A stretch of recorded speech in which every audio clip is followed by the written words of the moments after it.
NGCP that the reason for why you're able to operate is because of the franchise that Congress granted you in 2008. And of course, by Section 2 of RA 9511, the term is 50 years. So hanggang 2058 po yan. But it was granted to you under the condition that it will be subject to amendment, alteration, or repeal by Congress when the common good so requires. So that's the reason for why we are here today. Gusto natin tanungin kung ano po ba ang performance ng isang napaka-importante po na korporasyon dito sa ating bansa. As we know, electricity is a very big source of inflation. At ngayon po, ang inflation ang pinaka-importanting problema po sa ating ekonomiya, and therefore, I appeal to our NGCP officials, particularly Attorney Sagayo, sana po maging cooperative lang po tayo. Mahinahon lang po. Wag naman po sana natin i-raise ang sub judice. Hindi naman po tayo korte. People Center po ito, hindi po ito korte. Salamat po. So let me go to my first question, Mr. Chair. Kanina pa po, paulit-ulit sinasabi na 3% lang po ang transmission charges. Last week naman po, narinig ko, 10% ang transmission charges. Bago tayong malito, pwede ba natin linawin? Ano ba talaga? Kasi sa pagkakaalam ko, ang presyo ng electricity, at least for NCR, is about 11.42 pesos per kilowatt hour. Kanina po nakita ko ang transmission charges on the average. I saw a slide, it was 0.8 on the average. So, ano ba talaga? I saw an electric bill earlier, 4,000 pesos. Of that, merong 227 na transmission charge. So that's about 5.6%. So, ano ba talaga? Sino bang pwedeng sumagot sa akin? Pwede ba natin pasagutin si ERC Chair Mona? I think you're the right agency, being the regulator. What So is the real yes, percentage? ano ba talaga? Thank you, What is Mr. the real Chair. score? Yung 227 of 4,000 dun sa sample bill na pinakita ninyo last week. Ano yun? Yun yung wheeling charges siguro. Tama po ba?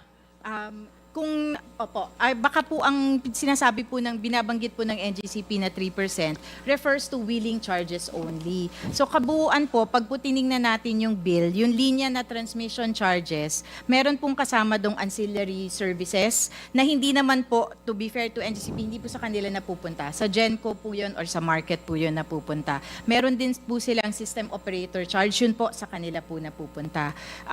Yung wheeling po, yun po yung regular na rates na delivery rates po kasi yun. Yun po yun. Pag binuo po yun, siguro po yun yung umaabot ng 10% on the average. Pero sa mismong siguro po mahirap kasi pag porsyento yung pinag-uusapan. Sa mismong customer bulletin ng NGCP ng November 2024, for example po, nakalagay po doon sa kanilang website, nakapublish naman po yung kanilang mga customer bulletin, kabuuan po na napunta sa kinolekta ng NGCP ay mga sa kabuuang 1 peso, for example, in average na po sa Pilipinas, 1.19. 0.45 po doon, 45 centavos, yung wheeling charge. So, tapos po, 56 or 57 centavos yung ancillary service charge. Yun po yung dalawang malaking porsyento or bahagi ng 1.20, 1 peso and 20 centavos. Yung iba pong maliliit na SO charge na po yun, metering service charge, CCR-STC yung connection charge, and yung iba pa pong charges. Pero ang malaki pong porsyento, yung wheeling charge, at yun pong ancillary service charge. Okay, so wheeling charge plus ancillary Ano na po yun? is what percent? Parang dun sa November rates po, 1 peso na po yun. Yun pa lang, 1 peso na. Sa 1 peso na. 1.20. Okay, so tama naman, di ba, sa NCR 11.42. So, talagang nasa 10% Pag tinotal pag tinotal natin. So, pwede natin pag-usapan ang 10%. Pag sinasabing wheeling plus ancillary. Po, yung ancillary po kasi, hindi po sa kanila po yung Oh, so napupunta. ano yung Although, sila po yung may obligasyon na bumili po ng ancillary. Kasi po sila nagbabalanse ng system. Okay, so hindi pumupunta sa kanila as revenues pero dumadaan sa kamay nila. Apa. Okay, pero gayon pa man, from our perspective as consumers, ang transmission burden is 10%. Kaya hindi dapat natin siya baliwalain. Yun lang naman ang punto ko. Okay, ang next point ko.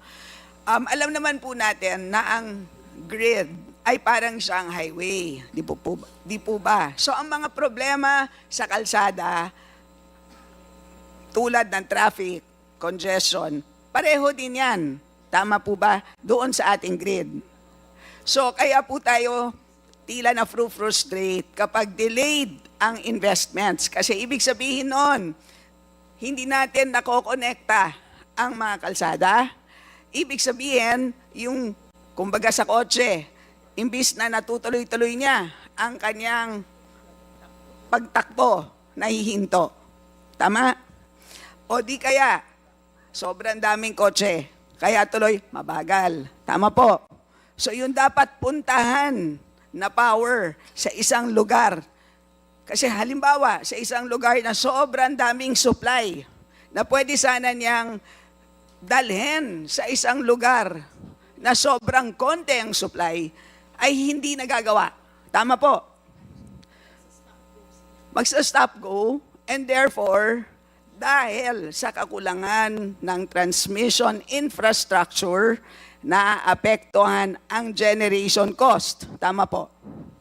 So in other words, kahit sabihin natin na, nako, mas malaki ang generation cost share, which is about 51%. Tama po ba? On the average, yes, ma'am. Masasabi natin na, sa totoo lang, ang dahilan kung bakit malaki yung generation cost is because kulang na kulang ang ating highway. Kulang na kulang ang ating transmission infrastructure. Is that an accurate statement, ma'am? It's a fair statement, Mr. Chair. Also, idagdag ko lang po, hindi lang po yung cost ng generation, yung pong cost ng ancillary, tumataas din po. Kasi po, pag hindi enough yung linya, naghahanap ng pampalit, ng substitute, dun po sa kawalan ng linya. Okay. Yan din ang aking commonsensical understanding. Pasensya na po kayo, hindi po ako engineer, ako isang ekonomista, pero ganyan ang aking pag-intindi. Na kahit sabihin mo directly, 10% lang yan, ay hindi po. Pagpalpak ang pag-invest ng NGCP, naaapektuhan po ang generation charges. Ngayon po, sino po ang may estimate na ilan porsyento doon sa 51% ay due to delays in investment in transmission infrastructure, Mr. Chair? I'm up. I'm up. Can you answer that? I think that was part of your presentation. Can you accurately answer that? Thank you, Mr. Chairman. Ma'am, so you're asking me parang percentage, ganun po ba? Yes. Or some make us understand what portion of the generation charges would be due to inefficiencies in transmission. Okay po. Yung po kasing so electric bill, so may generation charges po doon, mostly contracted po yan mga bilateral contracts. So we can say that the cost ng generation doon is the real cost of electricity or yung least cost na siguro sa contracting, CSP, etc.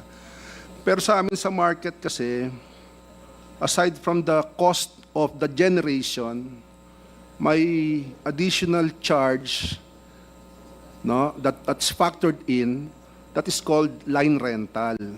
Yung line rental po, to be clear, to clarify, hindi po ito transmission charge. No, hindi po ito na tapupunta rin sa NGCP. Kaya lang tawag natin sa ngayon